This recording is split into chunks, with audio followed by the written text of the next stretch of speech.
Good morning students, how are you? Students, in our previous video we have studied about the quadratic equation. So let us continue the previous video. Here we are on question number 5. In this statement is the altitude of a right triangle is 7 cm less than its base. Altitude is this and this one is 7 cm less than the base we have given. If the hypotenuse is 13 cm, then find the other two sides. So first we will suppose that base is x. Then altitude will be what? 7 cm less. It means it will be x minus 7. And this altitude is hypotenuse is how much? It is 13 cm. So here we have to find the other two sides. It is given exactly 13. These two sides we have to find them. So let us start with given.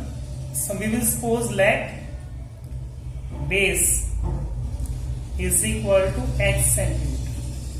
So therefore this altitude will be what? 7 centimeter less, means it will be x minus 7 centimeter. And hypotenuse, what we have given? We have given it is 13 centimeter. This thing is given. Now you have to apply the formula that find the other two sides. So here as the given triangle is right angle triangle, so you can apply Pythagoras theorem on that. Pythagoras theorem states that in a right triangle the sum of the square of the hypotenuse is equal to the sum of square of other two sides. So you write in right triangle by Pythagoras theorem. What thing you are having? You are having base square plus perpendicular square is equal to hypotenuse square. Here base is what? It is x. It means x square plus x minus 7 square, that is equal to 13 square. So this you have to solve. Here it is x square plus a minus b whole square. So what it will be? It will be a square minus 2ab, 2 7 ja 14, so minus 14x plus b square, sin square is 49 is equal to 13 square is 169. Now this you have to solve. Here x square plus x square, it is 2x square minus 14x. You transpose it to that side. When you will transpose, it will become here negative. Now subtract 49 from this. So how much will left? It will be minus 120. That is equal to 0. As all the numbers are divisible by 2, so you will divide it by 2, or you can write x square minus 7x minus 60 is equal to 0. Now this is simply a quadratic equation and you have to solve it by splitting the middle term. Here you have to split this minus 7 in such a way that the sum of the two parts must be minus 7 and their product must be equal to minus 60. So what are the number? You can take them as minus 12 and 5. If you will add them, you will get minus 7. And if you will multiply them, you will get product as minus 60. So what are it? They are x square minus 12x plus 5x minus 60 is equal to 0, means we have write this minus 7x like this. Now you have to take common from first two and last two. So what thing is common here? X. So what is left inside? It is x minus 12. Now out of these two, what thing is common? Common is 5. So what is left inside? This, that is equal to 0. Now out of these two terms, again you have to take common. So what thing is common here? It is x minus 12. So what is left inside? It is x plus 5 and that is equal to 0. Here the product of two number is 0. It means either first number is 0 or second number is 0. You write it here, either x minus 12 is equal to 0 or x plus 5 is equal to 0. From here value of x will be 12 centimeter and from here value of x will be minus 5 centimeter, and this case will be rejected. Why it is rejected? Because distance can't be negative. Because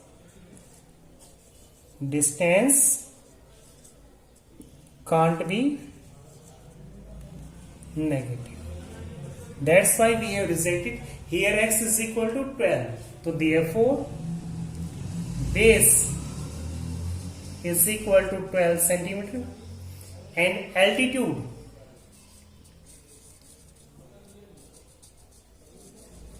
it is 12 minus 7. So means it is 5 centimeter.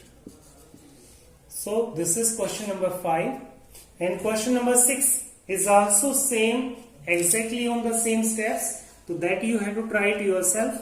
Now come to the next exercise, exercise 4.3. And before starting this exercise, we have to understand the quadratic formula.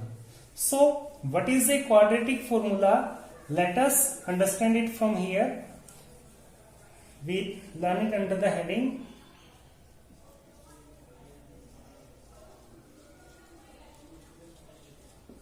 quadratic formula. Student, this quadratic formula is applies on the quadratic equation.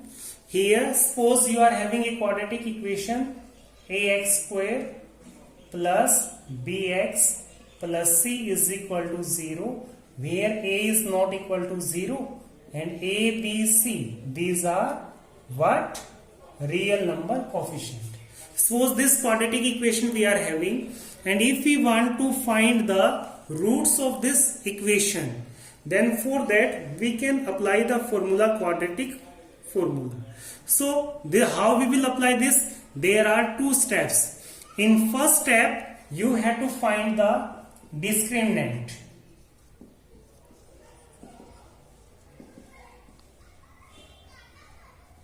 Discriminant, it is represented by D. So what is the method to find the discriminant? For discriminant you have to write find b square minus 4ac. B is what? B is coefficient of x. Minus 4 into a is what? Coefficient of x square. And c is your constant term. So to apply this formula you have to, first of all you have to find the discriminant. If this d is either greater than or equal to 0, then you have to take the second step. Then roots are, so what they are? They are minus b plus minus root d by 2a. This is the formula to find the root of the quadratic equation. Here plus minus is, why it is so? Because we know that it is a quadratic equation. So there are at most two roots, and plus minus means the first root will be minus b plus root d by 2a, and second will be minus b minus root d by 2a. So this is the formula to find the roots of any quadratic equation. And on the basis of discriminant we can find the nature of the roots also. If your d means discriminant, if discriminant is greater than 0, then that quadratic equation have two distinct real roots. First, nature, for if we talk about the nature, if d is greater than 0, then we have two distinct real roots. Then second case